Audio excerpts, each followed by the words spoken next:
There is a stillness in Ki-duk's The Isle that feels almost hostile to the viewer. No music rushes you forward. No dialogue explains what you're seeing. For long stretches, the only sound is water lapping against wood. Patient, indifferent, endless. This silence is not an absence. It is the film's first argument. Hee-jin, who runs the fishing resort, does not speak. Hyun-shik, the fugitive who arrives seeking refuge, barely speaks either. And yet the film insists that everything meaningful between them happens without language. Ki-duk seems to distrust words, as if speech were just another form of violence, another way of imposing yourself on someone else. Silence here becomes a kind of purity, a refusal to perform intimacy instead of living it.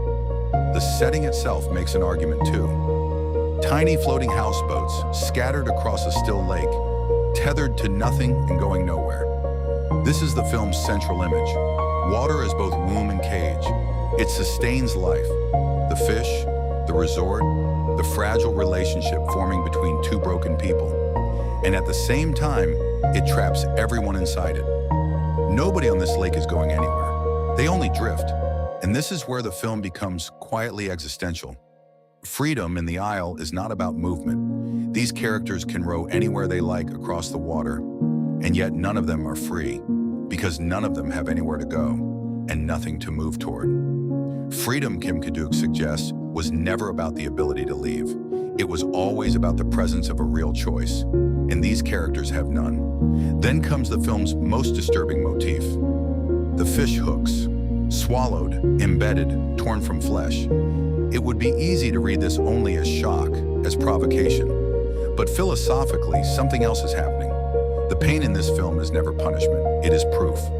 When language fails, when connection cannot be spoken, the body becomes the only remaining evidence that you are still alive, still capable of feeling.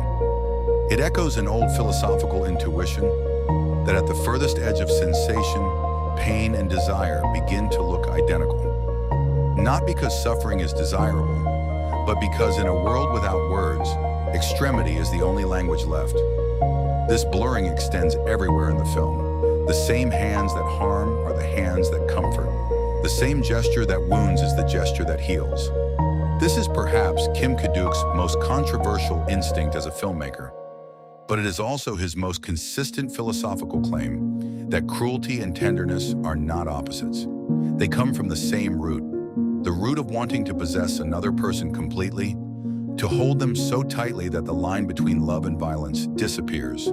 By the film's final act, the Isle stops trying to resolve anything. The ending drifts into something dreamlike. A boat disguised in grass, a woman who may or may not exist, an escape that may or may not be real. Ki-duk does not give his characters resolution, he gives them disappearance. Because for him, the way out of suffering is never redemption in the conventional sense.